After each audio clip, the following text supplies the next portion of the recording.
श्री राम जय जय राम। श्री राम जय राम।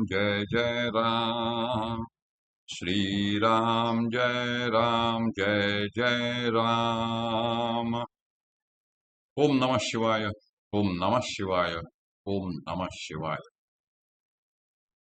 योग वासिष्ठ दिवस क्रमांक 459। उपशम प्रकरण सर्ग 82। वसिष्ठ पुढे म्हणाले, राघवा, बृहस्पतीच्या संवर्त नामक विद्वान आणि आत्मवेत्या बंधूने याचप्रमाणे केलेला विचार विंध्य पर्वतावर मला सांगितला. रामा, तूही याच दृष्टीचा अवलंब करून ज्ञानभूमिकांचे उत्तरोत्तर आक्रमण करून या संसार सागरातून तरून जा. इंद्रिय आणि मन यांचे प्रबोधन करणाऱ्या ज्या ज्ञानदृष्टीच्या योगाने वीतहव्य मुनीने ब्रह्मपदावर निशंक आरोहण केले, त्या ज्ञानदृष्टीचे वर्णन मी आता करणार आहे. तरी तू एकाग्र चित्ताने ते श्रवण कर. फार दिवसांपूर्वी वीतहव्य नावाचा महातेजस्वी मुनी समाधी लावून बसण्याकरता एखादी योग्य गुंफा मिळावी यासाठी विंध्य पर्वतावरील दऱ्यांमधून हिंडत होता. संसार भ्रम उत्पन्न करणाऱ्या आणि आधी व्याधींनी भरलेल्या अनेकविध क्रियाकल्पांचा त्याला कंटाळा आल्यामुळे एकांतवास पत्करून समाधीचा अभ्यास करावा अशी इच्छा त्याच्या मनात उत्पन्न झाली होती. निर्विकल्प समाधीच्या अत्यल्प अंशाने प्राप्त होणाऱ्या आनंदाच्या उदार इच्छेमुळे पुष्कळ दिवस भोगलेल्या जीर्ण जगत व्यापारांचा त्याने त्याग केला होता. विंध्य पर्वतावर हवी तशी गुहा न मिळाल्यामुळे अखेरीस त्या पर्वतावरील अरण्यामध्ये आपल्याला राहण्याकरता त्याने केळीच्या पानाची एक पर्णकुटिका तयार केली व निरनिराळ्या फुलांनी सुगंधित अशा त्या पर्णकुटिकेमध्ये त्याने प्रवेश केला. तेथे सारख्या व शुद्ध केलेल्या भूमीवर कृष्णाजीनं पसरून तो त्यावर आसनस्थ झाला. त्याने पद्मासन घातले, हाताची बोटे पायावर ठेवली.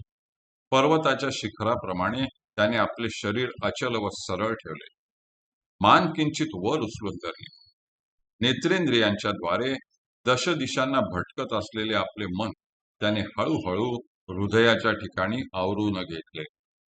नंतर विषय भोगा संबंधांचे सर्व विचार क्रमाक्रमाने आवर्ते घेऊन निष्पाप मनाने तो विचार करू लागला.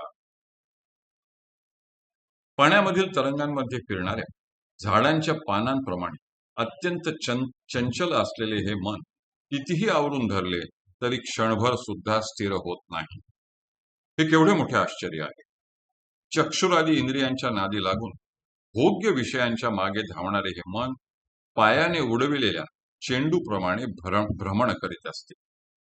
एका विषयवृत्तीला टाकून दुसऱ्या विषयवृत्तीचे ग्रहण करावयाचे अशा रीतीने या मनाचा अव्याहत क्रम चाललेला असून ज्या विषयापासून त्याला परावृत्त करावे त्या विषयाकडे ते पुन्हा पुन्हा धाव घेत असते. ज्याप्रमाणे एखादे माकड एका झाडावरून दुसऱ्या झाडावर उड्या मारते, त्याप्रमाणे हे चित्त निरनिराळ्या विषयांवर एकसारखे उड्या मारीत सुटते. वाणी, नेत्र, कर्ण, जिव्हा आणि घ्राणेंद्रिय ही मनाची 5 द्वारे आहेत. परंतु ही पंचेंद्रिय रूपी द्वारे निंद्य असून मी त्यांच्याकडे तिरस्कार बुद्धीने अवलोकन करतो.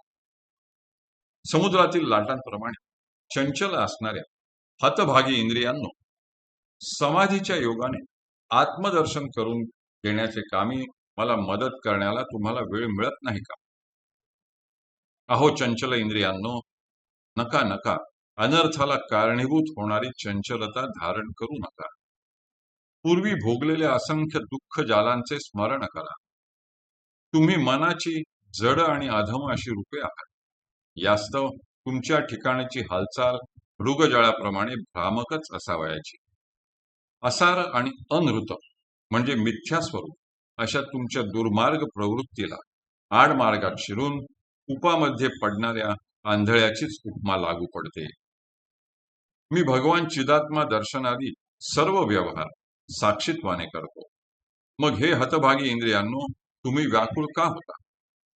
पेटलेले लाकूड गरगर फिरविले असता दिसणाऱ्या चक्राकृतीप्रमाणे अथवा रज्जूवर भासणाऱ्या सर्पाप्रमाणे सत्स्वरूप शून्य अशा माझ्या नेत्रादी इंद्रियांचे होणारे सर्व व्यवहार निःसंशय भ्रामक आहेत. ज्याप्रमाणे अंतरिक्ष आणि पाताळातील पर्वत यांचा यत्किंचितही संबंध नसतो, त्याचप्रमाणे ज्याला आपल्या साक्षीरूप आणि सर्व प्रकाशक अशा आत्मस्वरूपाचे ज्ञान झाले, त्याच्या दृष्टीने आत्मस्वरूप आणि नेत्रादी इंद्रिय यांचा एकमेकांशी बिलकुल संबंध असत नाही. ज्याप्रमाणे अकुलीनापासून कुलीन दूर राहतो, त्याचप्रमाणे नेत्रादी इंद्रियांपासून चिदेकरस आणि निरुपाधिक असा आत्मा फार दूर असतो. ज्याप्रमाणे सूर्यप्रकाशाच्या आश्रयाने लोकांची सर्व सांसारिक कर्मे चालू असतात, त्याचप्रमाणे हे इंद्रियांनो चिदात्म्याच्याच सत्तेने सर्व कारभार स्वैरगतीने चाललेले असतात. हरि ओम तत्सत, हरि ओम तत्सत, हरि ओम तत्सत.